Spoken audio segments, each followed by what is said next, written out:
Eu sou o Zeca Pires, sou de uma geração de cinema que fez a retomada do cinema em Santa Catarina, porque o cinema aqui não era uma atividade cultural assim que teve muita expressão, né? Mas nos anos 80, eu e outros amigos e camaradas aí do audiovisual, nós criamos a Cinemateca Catarinense, criamos movimentos e fomos fazer os nossos filmes, né?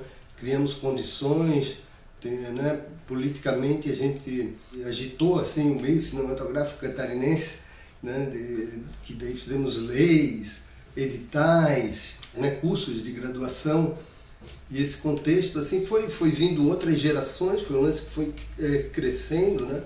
E foi um processo assim, até agora, que eu fico muito contente, assim, né? Bom, eu trabalhei nesse período daí, trabalhei com o Cacá Diegues, que me levou, veio aqui, viu que eu gostava de cinema, me convidou para ser assistente de direção dele do Trem para as Estrelas. Foi aí que daí depois veio tudo aqui, assim, né?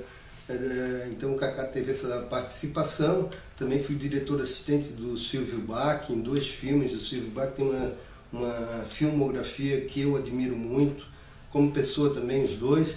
Mas quero dizer que aprendi muito com as pessoas daqui, com meus alunos, com meus amigos, com técnicos. Esse é assim, o grande lance, né, de vida mesmo, né, de vida profissional.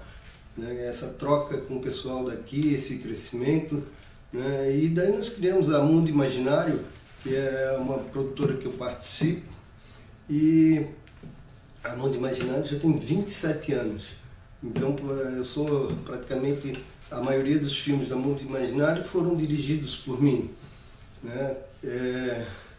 E ela tem esse tempo, cresceu, né? Está inscrita na Ancine, e é uma das produtoras mais antigas aqui de cinema de Santa Catarina.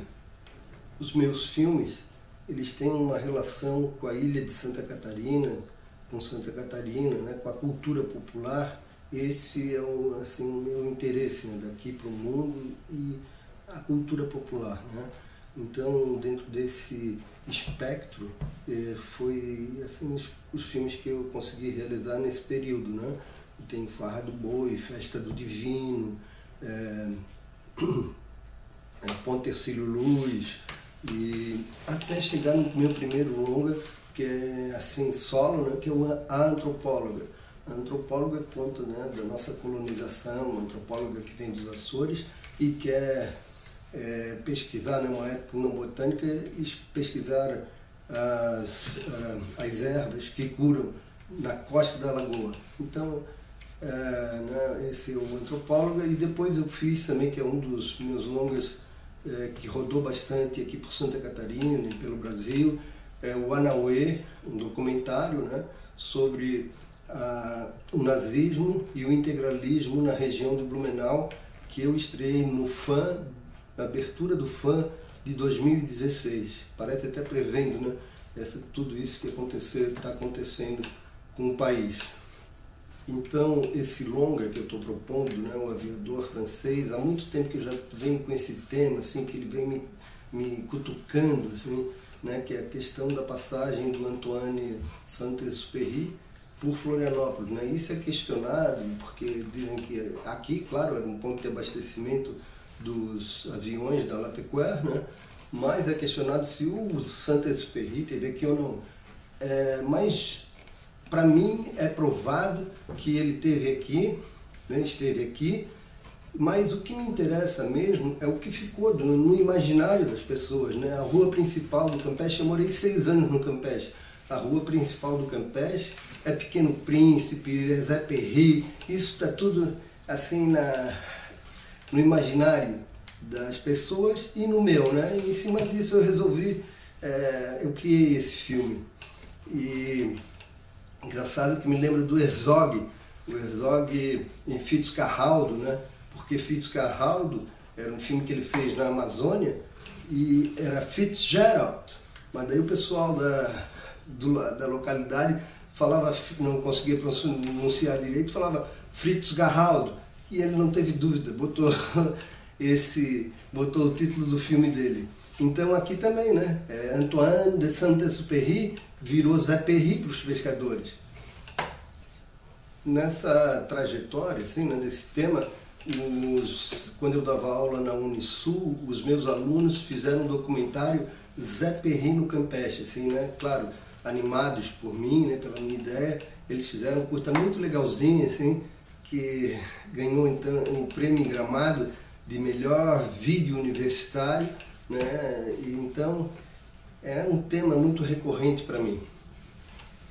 Falando sobre o Antoine de Saint-Exupéry e sobre meu filme, né, o Aviador Francês. O Aviador Francês é um filme sobre a amizade. E se me der licença, eu vou ler o prefácio do Pequeno Príncipe, que ele diz assim: peço perdão às crianças por dedicar este livro a uma pessoa grande. Tenho uma desculpa séria. Essa pessoa grande é o melhor amigo que possuo no mundo. Tenho uma outra desculpa. Essa pessoa grande é capaz de compreender todas as coisas, até mesmo os livros de criança. Tem ainda uma terceira. Essa pessoa grande mora na França e ela tem fome e frio. Ela precisa de consolo. Se todas essas desculpas não bastam, eu dedico então esse livro à criança que essa pessoa foi, que essa pessoa grande já foi. Todas as pessoas grandes foram um dia crianças, mas poucas se lembram disso. Corrijo, portanto, a dedicatória a Leon F., quando ele era pequenino. Então, essa amizade, né, que está impregnada no meu projeto do Aviador. Bom, em relação à distribuição, já tenho um contrato assinado com a Imagem Filmes, né, que é uma grande distribuidora de filmes brasileiros, talvez a maior, e ela distribuiu os meus filmes, né, os meus 2 longas, o Procuradas e A Antropóloga. Em relação ao público, o Aviador Francês, ele pretende atingir assim, um público maior do que 14 anos, né, de todas as idades e também de classes também diferentes, né? E conta com esse tema da amizade, né, que é a pegada do filme, mas também com a carismática figura do Antoine de Saint-Exupéry, autor do Pequeno Príncipe. Então, é claro que o filme tem que segurar por si próprio, mas eu tenho certeza que essa questão vai ajudar na exibição do filme nacionalmente e internacionalmente. Porque ninguém sabe assim, que Saint-Exupéry ele passava por Santa Catarina. E Saint-Exupéry é um personagem muito legal, muito maluco, muito interessante. Então, na construção do roteiro do Marcelo Esteves, a gente tentou trazer para a atualidade essa história do Saint-Exupéry, né? Do menino Francisco, que adorava o Antoine de Saint-Exupéry. O pai dele era aviador, que morreu na França, ele nunca conheceu, né? E depois vêm os avós deles aqui em Santa Catarina, quando o pai dele morre, daí eles vêm para cá, para, né, fazer as questões jurídicas do espólio e tal.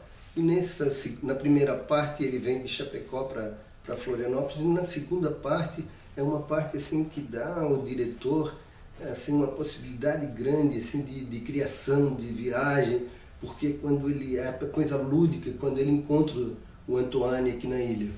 Então, esse filme, para mim, é um grande desafio. Para concluir, eu gostaria de voltar ao Fritz Geraldo. Para pensar nele, Herzog fala dos sonhos e dos esforços sobre-humanos que temos que fazer para torná-los realidade. Então, esse filme é esse desafio, é um sonho que eu vou torná-lo realidade.